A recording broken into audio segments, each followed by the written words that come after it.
Sedih lah. Karena memang harus tidak bersama keluarga, tidak bersama orang tua, tidak bersama dengan anak-anaknya. Ya anaknya waktu paling gede 5 tahun.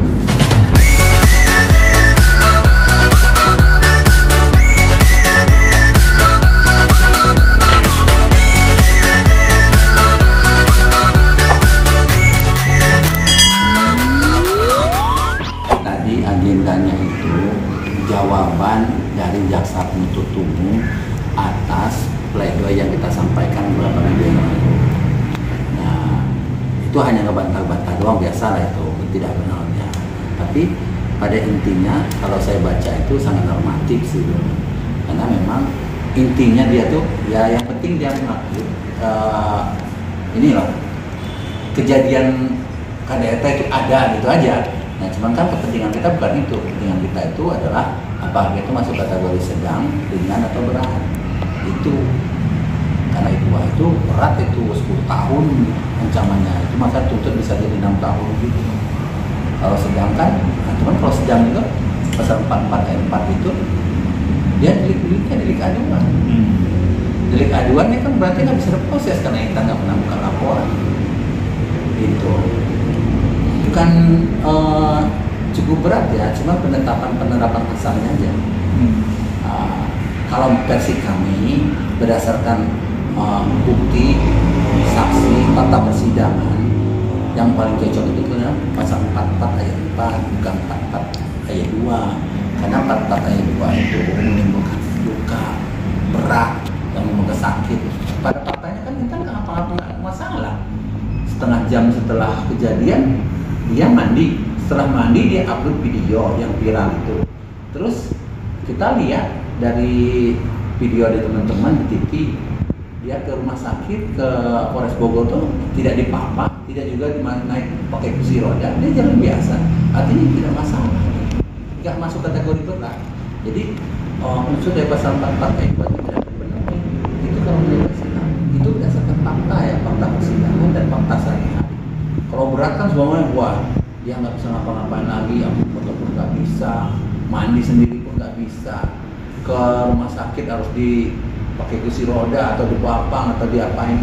Nah itu mungkin kategori berat. Ini kan nggak ngapa-ngapain dia sendiri kok. Gitu. Kan yang awalnya anak ya ada, tapi fakta persidangannya kan dibuka CCTV itu. CCTV itu justru Armor itu yang ngomong hati-hati ada anak. Armor justru yang ngomong dari CCTV itu. Kan CCTV juga ada persidangan. Justru Armor yang bilang awas hati-hati anak. Nah makanya mungkin dari dakwa dari penyidik sampai ke dakwaannya nggak ada. Anak itu nggak ada. Kekerasan terhadap anak itu nggak ada. Intinya nggak ada. Kalau versinya Armor itu kan disampaikan sama Armor. Niat baik dia untuk menikah muda itu ternyata memang tidak seindah yang dia bayangkan. Malum aja ya, Intan itu umur 22 tahun sekarang, 22-23 tahun, harus ngurus balita 3. Armor sama, umur Armor kan 25-26, harus punya balita 3. Dalam keadaan belum mapan seperti dia, pastilah akan banyak gejolak. Ya, apalagi ya jujur gitu. Mayoritas dan mungkin lebih dari 50%, 70% itu kehidupan mereka disokong oleh keluarganya Armor. Gitu, kalau mau bilang ya. Nah itulah jadi ya selama ini Armor hanya menyampaikan dia nikah muda itulah yang betul-betul menjadi pemicu. Mungkin ketidakseimbangan jiwa, pemikiran ataupun tidak stabilan emosi itu. Kalau sekarang lumayan 1,6 juta ya, 1,5 juta. Tapi kan sebelumnya masih segitu. Cuma 200, 220. Kita buktikan. Cuma 220. Dan nggak banyak juga investasi. Gitu. Ya sekarang lumayan 1,5 sejak 13-14 Agustus itu masih 220. Sekarang udah sempat mencapai ke 1,6 juta. Investasinya lebih banyak. Ya kan sekarang posisi Armor itu nggak ada pilihan, dia harus siap mempertanggungjawabkan apa yang telah dia lakukan.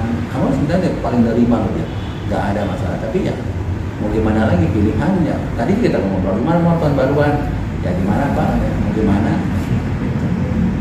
Bang, Setelah Armor ditahan itu sudah ada 2 kali anak-anak sama anak-anak yang kan membesuk menengok Armor itu di atas.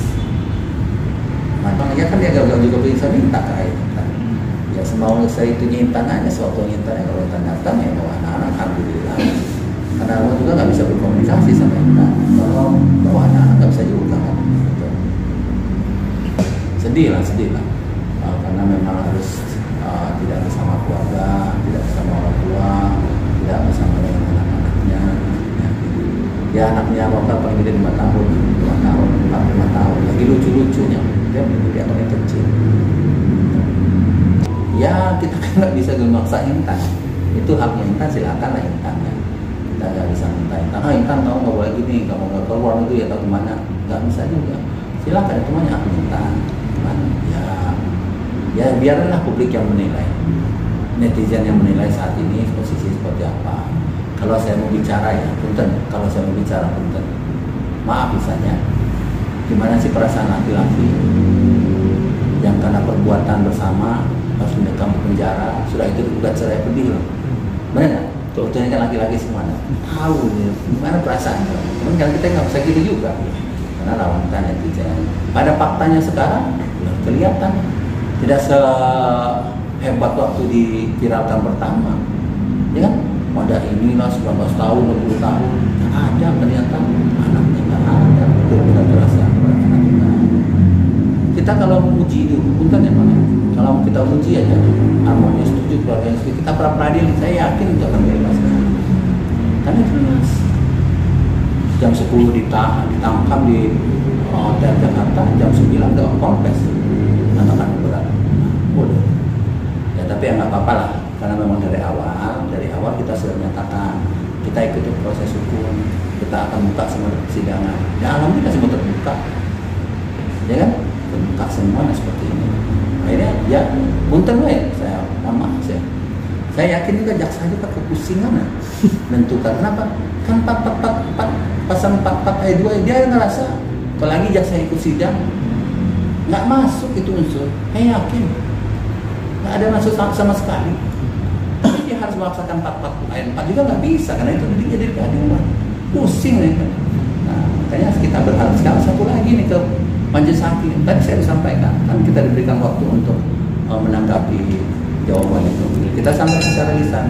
Kami berharap dan kami yakin, kami percaya majelis hakim tidak akan berpengaruh pada apa kata netizen. Majelis hakim akan mengambil keputusan sesuai dengan fakta persidangan.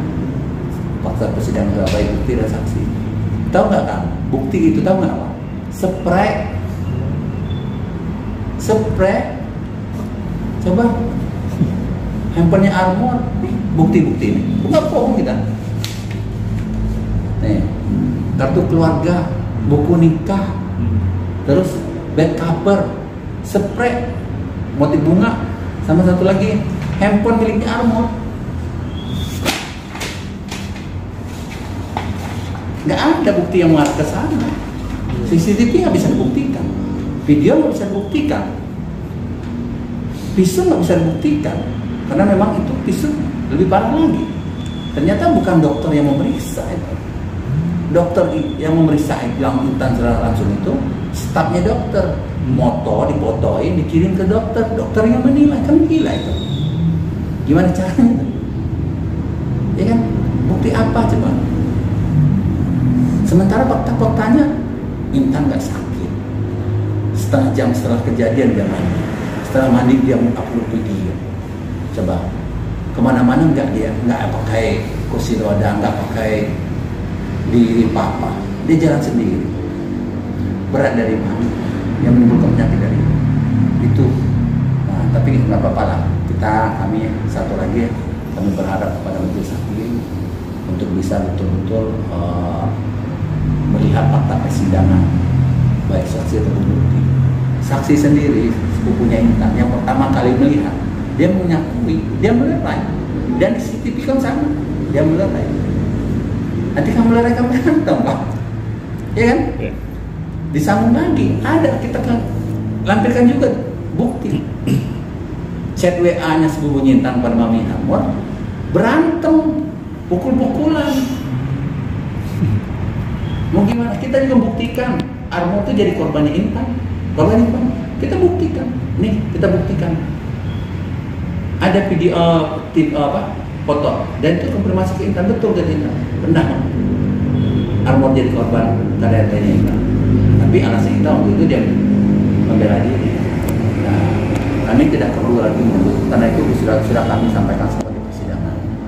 Satu lagi ada sekarang tadi juga disampaikan ke majelis hakim membuka persidangan. Kami sekarang berharap ada tiga bayi yang saat ini membutuhkan sosok figur seorang ayah, yaitu Armo.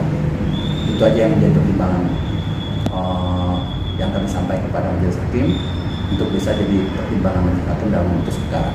Itu ya. Di sidang ketemu anak itu baru 3-4 minggu yang lalu. Dan besok sama yang minggu kemarin kan 2 minggu yang lalu. Iya. Itu berarti 3 minggu yang lalu.